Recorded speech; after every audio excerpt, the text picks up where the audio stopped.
What is the update rule? I want to talk about this. This is a big deal for me. I think every now and then in life, I come across a new way to look at things, and it opens up stuff. It opens up stuff for me. I think it is a crossroads where I progress as a human, I progress as a wealth creator, I progress as a inspiration for others. And this is exactly one of those times. So I cannot emphasize how important these couple of days were. I came across Stephen Wolfram's physics project and his ideas of the new kind of science. And I want to talk about this today. This is the Not Even Wrong podcast. It's September 19th, 2020. This is Krimdelko. Today is Saturday, so there's no update. And I want to jump right into it. So the Stephen Wolfram's physics project roots in his new kind of science, which is the idea that you look at the world as a program. A program is a step-by-step progression of certain unitary circumstances, call them basic unitary elements, which get updated from time 0 to time 1 to time 2 to time n. So the update rule transforms those elementary units, and over time the program ends up in something that we call a result of the program. And Stephen Wolfram started with a new kind of science as an idea to think about things in those terms. And his new physics project is in fact the idea to explain the universe like that. So you start with elementary units, you define an update rule, you create what he calls a hypergraph, a graph of nodes. The nodes are the elementary units which are connected through edges, and the edges are the line of update from one node to the other, and the update rule defines how they get updated.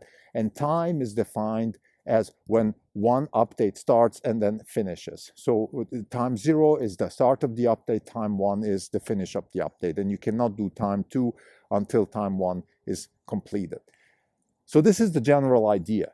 It's just an idea. I don't want to go much deeper here into the physics, and Wolfram explains in various formats how that is helping him to understand things like quantum theory and explain quantum mechanics and explain general relativity and a lot of very complicated concepts.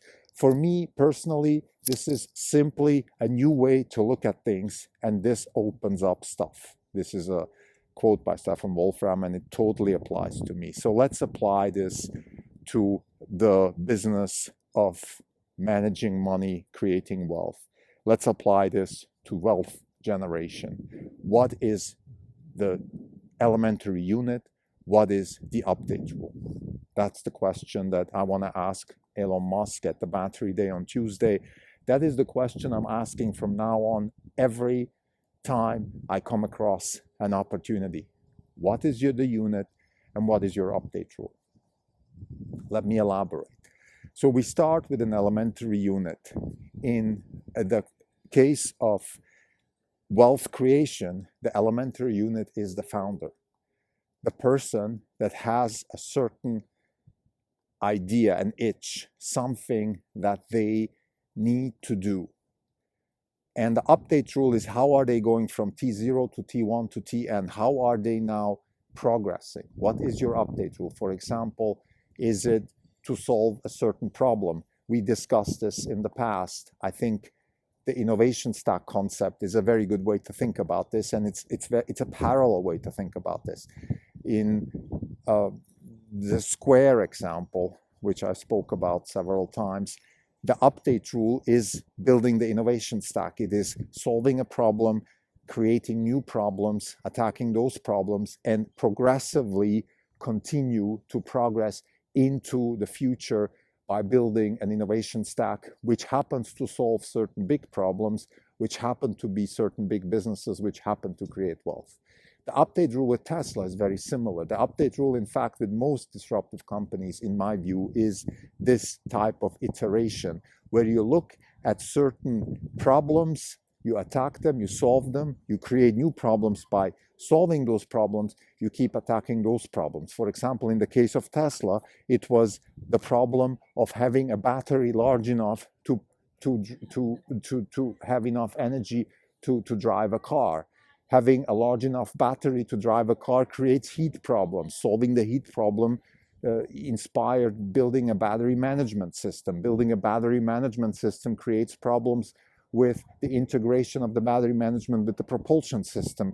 The integration with battery management and propulsion creates new problems of how do you make the car have enough range and enough power to become a sporty, fast car. It's a progression. The update rule, in my view, and again, I would like to ask Elon Musk that, but for me personally, the update rule here is solve one specific problem, and once you're done with that, the definition of having solved the problem is now you've created new problems which you find useful for the mission of the whole program, which is, in this case of Tesla, the transformation of transportation from fossil fuels to sustainable energy.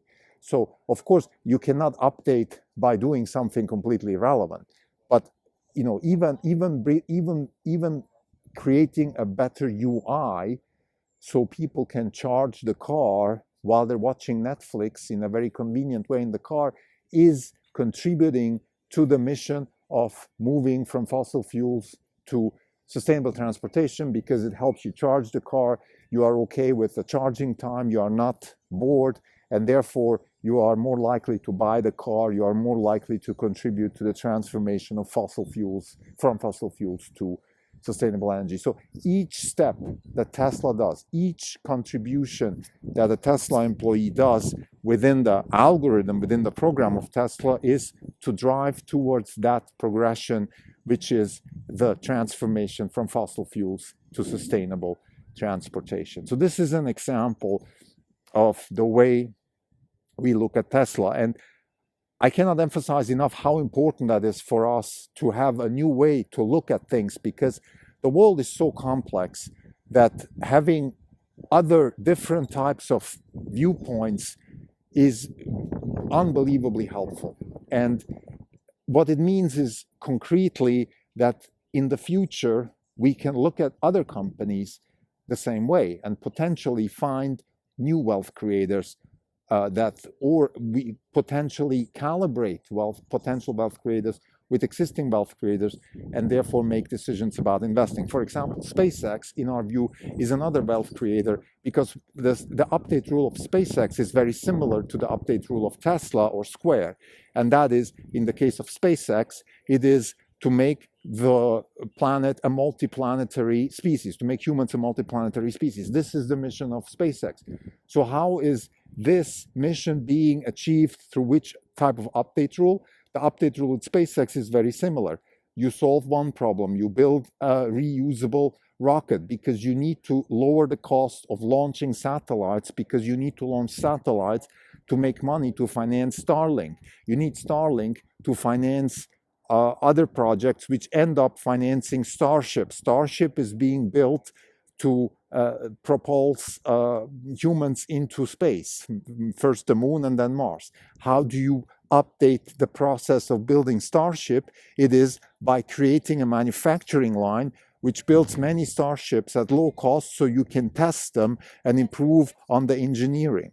One common trait in the Elon Musk companies is that they emphasize a lot on manufacturing, which is another part of the update rule, which is build cheaper manufacturing, better manufacturing, faster manufacturing, so you can iterate faster. So the concept of iteration is integral in the update rule of Tesla and SpaceX.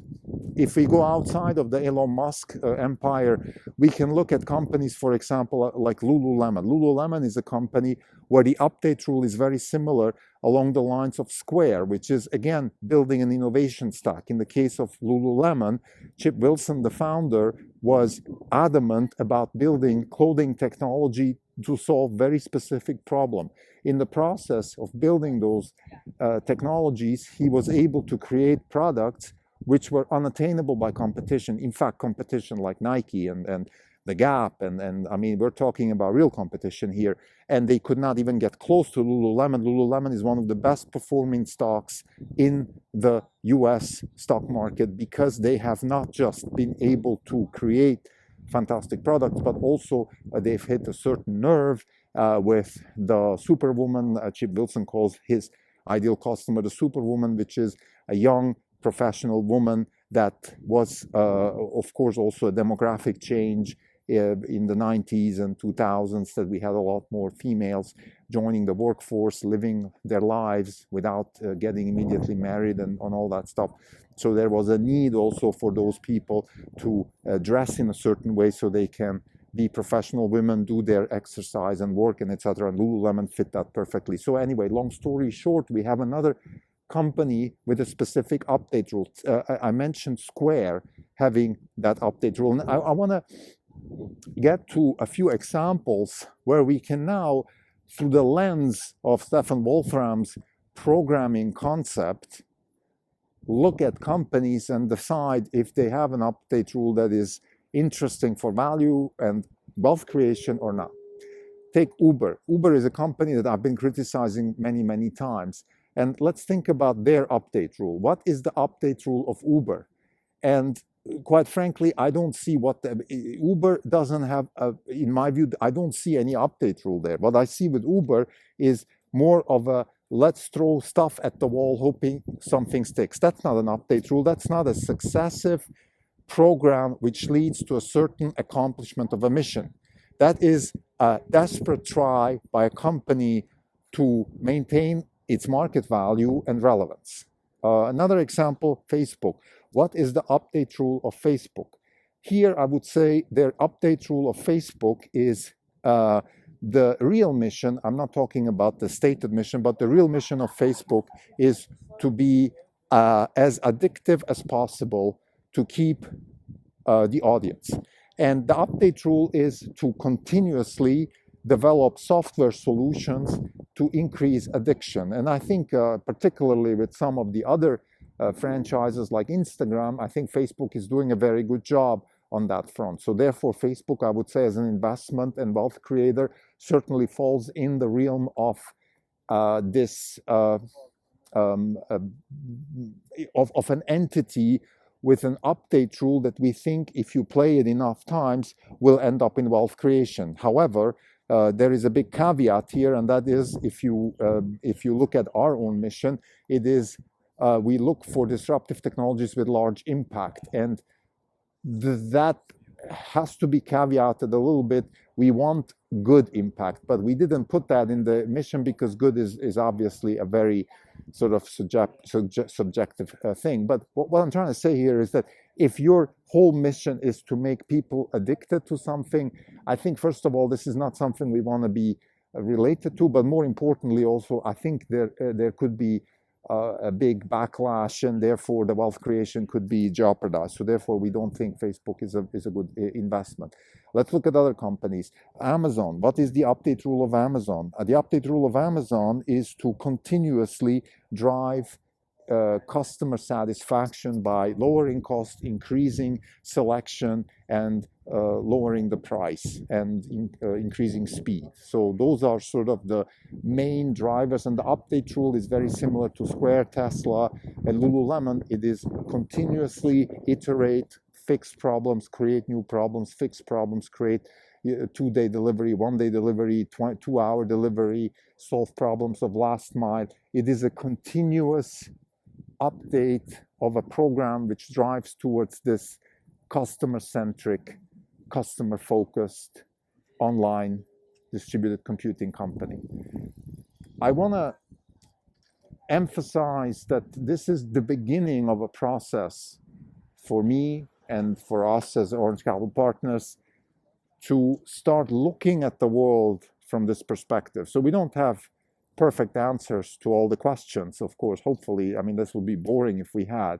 And what I've stated right now is more kind of the obvious things that we already know, and I just stated it in a different way. So we already know that Amazon, Tesla, and other companies are great companies, and we already know that companies maybe like Facebook are not that great, and Uber particularly is not that great. So we already know these things. This is not a revelation that is necessarily revolutionary, but it's the beginning of a journey. And we believe that this will help us on our mission to generate wealth by investing in disruptive technology with large impact. This is the key. This way of looking at the world from a new perspective, from a new angle, is going to help us on our mission to generate wealth by investing in disruptive technologies with large impact. It's going to help us to be more precise, to reduce uncertainty, and get to our goal in a safer way and in a more satisfying way for us and our investors. Thanks.